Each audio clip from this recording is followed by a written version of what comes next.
வணக்கம். வீரயுக நாயகன் வேள்பாரி பகுதி 3. வள்ளியை தேடி. செழித்து வளர்ந்திருந்த புற்கள் தோல் அளவுக்கு இருந்தன. அதற்கு நடுவில் மெல்லிய கோடு போல இருக்கும் ஒற்றையடி பாதையை கவனமாக பார்த்து நீலன் முன்னடந்தான். சிறிது நேரம் எந்த பேச்சும் எழாமல் இருந்தது. சூரியன் காரமலையின் பின்புறம் இடுப்பு அளவுக்கு இறங்கியிருந்தான். வலி சற்று குறைந்தது போல் இருந்தது. கபிலர் பேச்சை தொடங்கினார். இந்த காட்டில் எவ்வளவோ அழகான வடிவு கொண்ட வாசனை பூக்கள் இருக்கின்றன. அவற்றையெல்லாம் விட்டுவிட்டு பனம்பூவை ஏன் பரம்பு நாட்டின் குலச்சின்னமாக ஆக்கினார்கள்? பனம்பூ வெறும் அழகு அல்ல, ஆயுதம். அது ஆயுதம் மட்டும் அல்ல, பேரழகு. இந்த மலைத்தொடர் எங்கும் அலைந்து திரியும் வேளிர் மக்கள் பனம்பூவின் குருத்து ஒன்றை எப்போதும் தங்களின் இடுப்பில் செருகி வைத்திருப்பார்கள். குட்டையில் தேங்கி கிடக்கும் நீரில் விஷம் ஏறி இருக்கும். அலைந்து திரிபவர்களுக்கு தாகம் எடுத்தால் எந்த குட்டை நீரிலும் பனங்குருத்தை போட்டு சிறிது நேரம் கழித்து அந்த நீரை அருந்துவார்கள். எவ்வித விஷமும் தாக்காது. அது ஒரு விஷமுறி. பனம்பூ அழகு, ஆயுதம், அருமருந்து, இன்னும் எவ்வளவோ இருக்கின்றன. பேசிக்கொண்டே நடையின் வேகத்தை கூட்டினான் நீலன். கதை சொல்ல ஆரம்பித்தால் கபிலர் பசுவின் பின்னால் வரும் கன்றைப் போல வருவார் என்பதை அவன் கண்டறிந்து நீண்ட நேரமாகிவிட்டது. பரம்பு மலையின் பனைமரத்து கல்லை அருந்தியிருக்கிறீர்களா? இல்லை, இன்னும் சற்று விரைவாக நடந்தால் இன்றே அருந்தலாம். கபிலர் நீண்ட நேரம் கழித்து வழிமறந்து சிரித்தார். கல்லை சொல்லி இழுக்கிறான் என தெரிந்தது.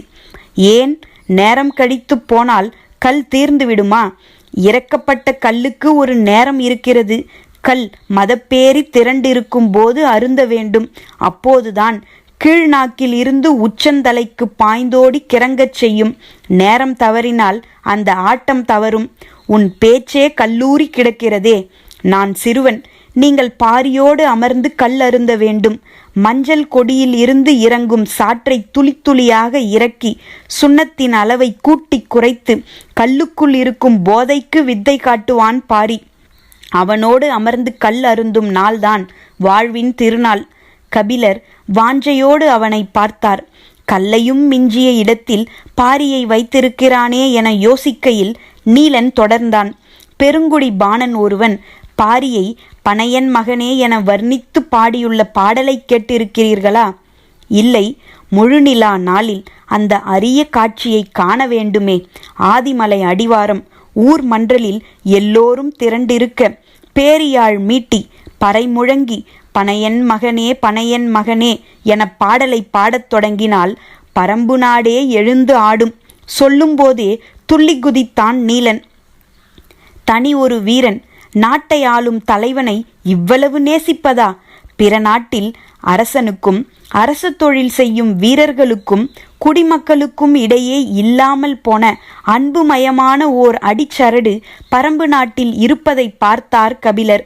இதுதான் குலவழியில் நடக்கும் ஆட்சிக்கும் பிற அரசாட்சிகளுக்கும் உள்ள வேறுபாடு என நினைத்தபடி கபிலர் கேட்டார். உனக்கு பாடத் தெரியுமா? பரம்பை பற்றியும் பாரியை பற்றியும் இன்று முழுவதும் பாடிக்கொண்டே இருப்பேன். அது மட்டுமல்ல, எங்கள் குலப்பாடலும் எனக்கு தெரியும். உனது குலப்பாடல் இருக்கட்டும், பாரியின் குலப்பாடல் உனக்கு தெரியுமா? தெரியும். மாவீரன் எவ்விடம் இருந்து அது ஆரம்பிக்கிறது? அதை பாடுவாயா? நான் பாணனும் அல்ல, பாரியின் குலத்தவனும் அல்ல. எனவே நான் அதை பாடுவது முறையும் அல்ல. இவ்வளவு நேரம் பேசி வந்த நீலனிடம் இருந்து முதன் முறையாக ஒரு தகவல் கபிலருக்கு கிடைத்தது. பரம்பு மலையில் பாரியின் குலமக்கள் மட்டுமல்ல, வேறு குலத்தவரும் இருக்கிறார்கள் என்று. குலத்தலைவன் ஆளும் நாட்டில் வேறு குலத்தவர்கள் இருப்பது இல்லை. அப்படியே இருந்தாலும் மரத்துக்குள் நெருப்பு மறைந்து இருப்பதைப் போல ஆள்வோருக்கான ஆபத்து அதற்குள் மறைந்திருக்கும். யோசித்தபடி வந்து கொண்டிருந்த கபிலரின் நடை சற்றே பின்தங்கியது. விரைந்து வாருங்கள் என்றான் நீலன்.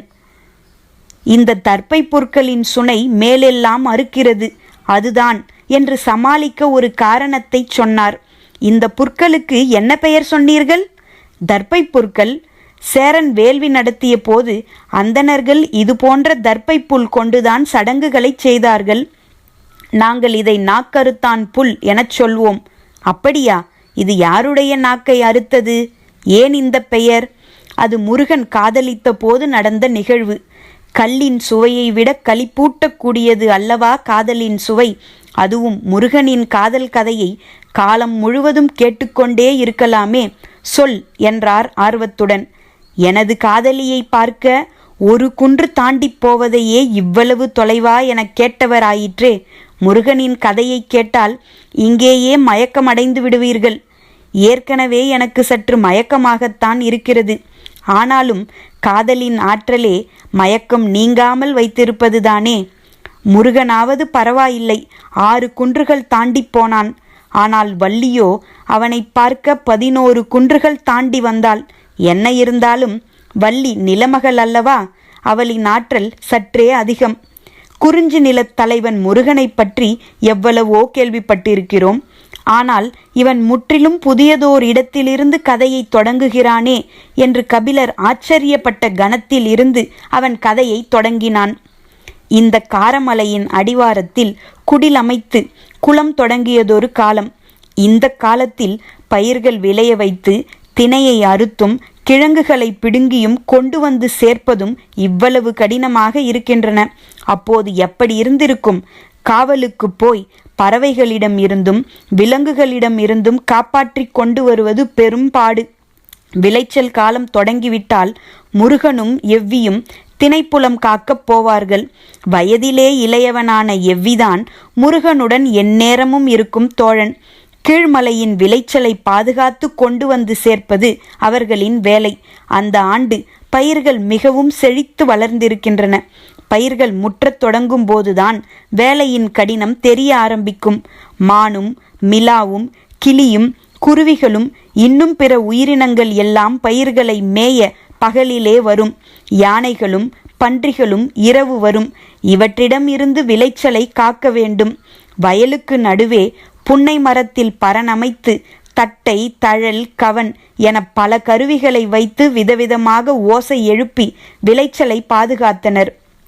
இரவு பகலாக கண்விழிப்போடு இருக்க வேண்டும். காட்டிலே கிடைக்கும் தேனையும் கிழங்கையும் தின்று கொண்டு பல நாட்கள் இருவரும் பரனிலே தங்கியிருந்தனர். ஒரு நாள் காலை காட்டுப்பன்றி கூட்டம் ஒன்று உள்நுழைந்து விட்டது. காட்டுப்பன்றி பயிர்களை அழிப்பதில் மிக வேகமாக செயல்படக்கூடியது. மிக வலுவான பற்களை உடைய அது புலியுடனும் போர் புரியும் வல்லமை உடையது. பரனிலிருந்து இறங்கி வந்து இருவரும் விரட்டி இருக்கின்றனர். அது ஓடுவது போல் சிறிது தூரம் ஓடி புதரில் மறைந்து கொண்டு இவர்கள் மீண்டும் பரன் ஏறியதும் விளைச்சலை தின்ன உள்ளே நுழைந்துவிடும். மறுபடியும் விரட்டி இருக்கின்றனர். இப்படியே பல முறை நடந்திருக்கிறது. அந்த பன்றிக் கூட்டம் போவதாக இல்லை. எவ்வி, நீ பரனிலேயே காவலுக்கு நின்று கொள். நான் இந்த பன்றிக் கூட்டத்தை காரமலைக்கு அப்பால் விரட்டிவிட்டு வருகிறேன் என வில்லோடு புறப்பட்டு போனான் முருகன். யானை கூட்டத்தை கூட எளிதில் விரட்டிவிடலாம். ஆனால் பன்றிக் கூட்டத்தை விரட்டிச் செல்வது எளிது அல்ல. புதருக்குள் ஒளிந்து கொள்ளும். திசை மாற்றி நம்மை ஏமாற்றும். எளிதில் ஓடாது. தனது உயிருக்கு ஆபத்து என அது உணர்ந்தால் மட்டுமே தப்பி ஓட ஆரம்பிக்கும். இல்லை என்றால் அதை நகர்த்த முடியாது. முருகன் அதை நகர்த்த பெரும்பாடு பட்டான். அவனுடைய தோல் உரையில் இருந்த அம்புகள் ஒவ்வொன்றாக தீர்ந்தன. முருகன் வேட்டையாடுவதில் மிக வல்லவன். அவன் அம்பு எறியும் எந்த இலக்கும் தப்பாது. ஆனால் அன்று அவனுடைய எந்த வித்தையும் பலனளிக்கவில்லை. பன்றிக் கூட்டத்தை கண்டால் புலியே பின்வாங்கும். ஒற்றை வீரனால் என்ன செய்ய முடியும்? எல்லா அம்புகளும் தீர கடைசியில் ஓர் அம்பு மட்டுமே மிஞ்சியது. அதை குறிபார்த்து எரிய நீண்ட நேரம் எடுத்தான். அந்த பன்றிக் கூட்டத்தின் தலைவன் யார் என்பதை அவன் கண்டறிந்து அதற்கு குறிவைத்து அடித்தான். அவை புதருக்குள் ஓடிய வேகத்தில் அம்பு தைத்ததா இல்லையா என தெரியாத நிலையில் உள்ளே இருந்து காதை கிழிப்பது போல ஒரு சத்தம் வந்தது. பன்றிகளின் ஓட்டம் என்ன என்பது அதன் பிறகுதான் தெரிந்தது. மலையை கடக்கும் வரை அவை நிற்கவில்லை. அவற்றை விரட்டி விட்டு தனது பரன் நோக்கி நடக்கத் தொடங்கினான் முருகன். கை கால்கள் எல்லாம் குச்சிகளால் கீறி ரத்தம் வழிந்தது. உச்சி பொழுது ஆகிவிட்டது. முருகனுக்கு நா வறண்டு உள்ளிழுத்தது.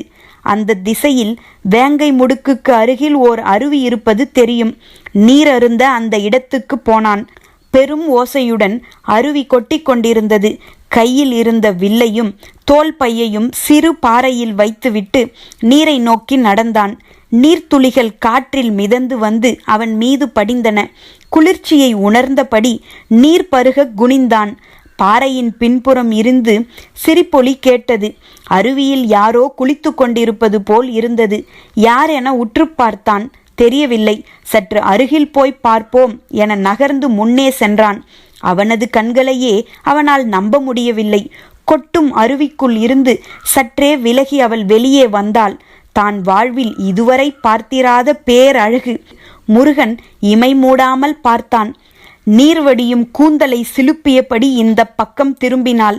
இவ்வளவு நேரம் அவன் எரிந்த மொத்த அம்புகளும் கூந்தலுக்குள் இருந்து பாய்ந்து வந்து அவன் மீது எகிரின. எவ்வி எத்தனையோ முறை சொல்லி பார்த்தான்.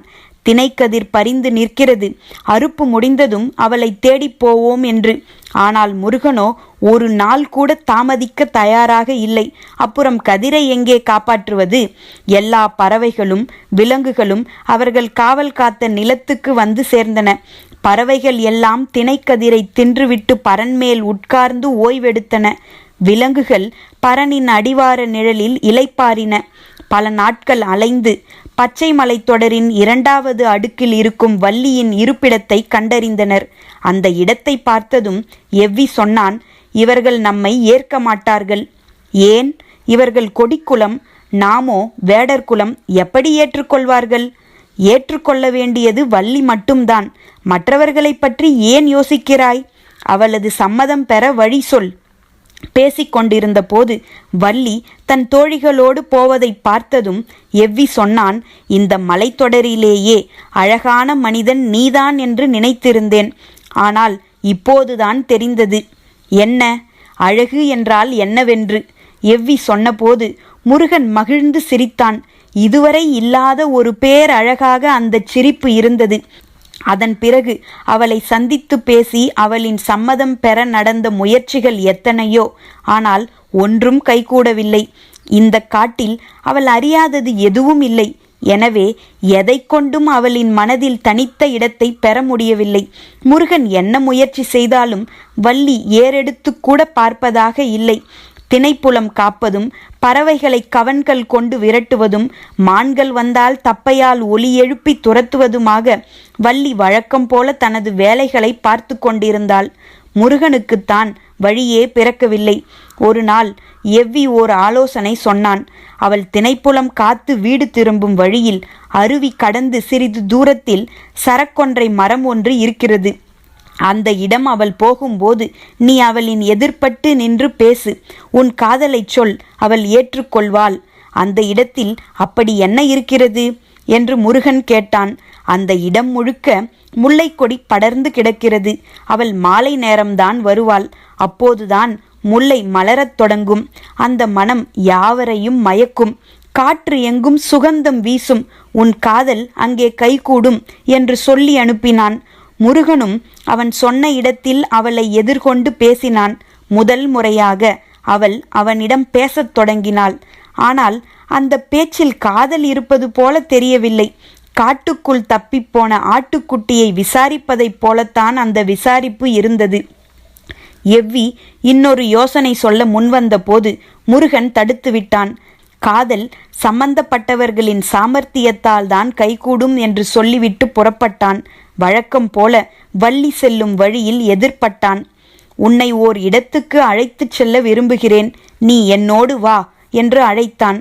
அவளோ திணைப்புலத்துக்கு போக வேண்டும், தோழிகள் காத்திருப்பார்கள் என்று காரணம் சொல்லி மறுத்தாள்.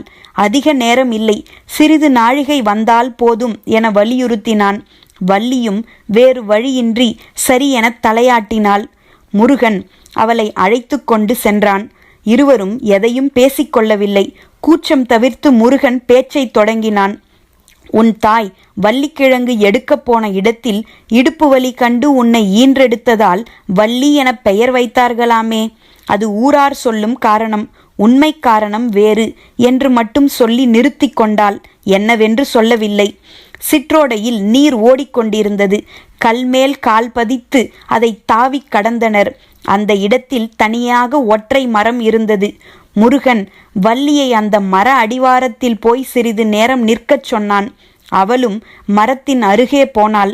முருகனோ நீரோடையின் அருகில் இருக்கும் சிறு பாறையில் அமர்ந்து கொண்டு அவளை பார்த்தபடி இருந்தான்.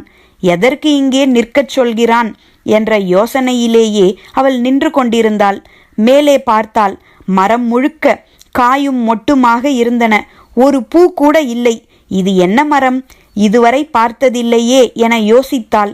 மரத்தின் மீது கை வைத்து பட்டையை சிறிது உரித்து நுகர்ந்து பார்த்தாள். என்ன மனம் என்பதை அவளால் அனுமானிக்க முடியவில்லை. நின்றது போதுமா என்று கேட்டாள். முருகனோ இன்னும் சிறிது நேரம் என்றான். மரப்பட்டைகளினூடே எறும்பின் வரிசை ஒன்று போய்க் கொண்டிருந்தது. அதை உற்று பார்த்தபடி விரல்களால் பட்டைகளை மெல்ல வருடினாள். அவளுக்கு ஏதோ ஓர் உள்ளுணர்வு தோன்றியது. என்னவென்று தெரியவில்லை. புறப்படலாம் என்றான் முருகன். அவளும் புறப்பட்டாள். நடந்து வரும்போது அந்த மரத்தை மீண்டும் மீண்டும் திரும்பி பார்த்தாள். ஆனால் முருகனிடம் எதுவும் கேட்கவில்லை. இவளை எதிர்பார்த்து தோழிகள் காத்திருந்தனர். வந்ததும் சற்றே கோபித்து கொண்டனர். மறுநாள் பொழுது விடியவும் முருகன் புறப்பட்டான். எங்கே என்று எவ்வி கேட்டான். நேற்று வள்ளியை அழைத்துச் சென்ற இடத்துக்கு என்றான். மீண்டும் அதே இடத்துக்கா? ஆம், காரணத்தை வந்து சொல்கிறேன் என்று சொல்லிவிட்டு புறப்பட்டவன், புதிய பரன் ஒன்று அமைத்து வை, நான் திரும்பி வரும்போது வள்ளியும் உடன் வருவாள் என்று சொல்லிச் சென்றான். எவ்வி ஆச்சரியத்தோடு பார்த்தான். முருகன் வழக்கத்தை விட உற்சாகத்தோடு சென்றான். நேற்று சந்தித்த இடத்திலேயே வள்ளியை சந்தித்தான். சிறிது நேரம் என்னுடன் வா என்று அழைத்தான்.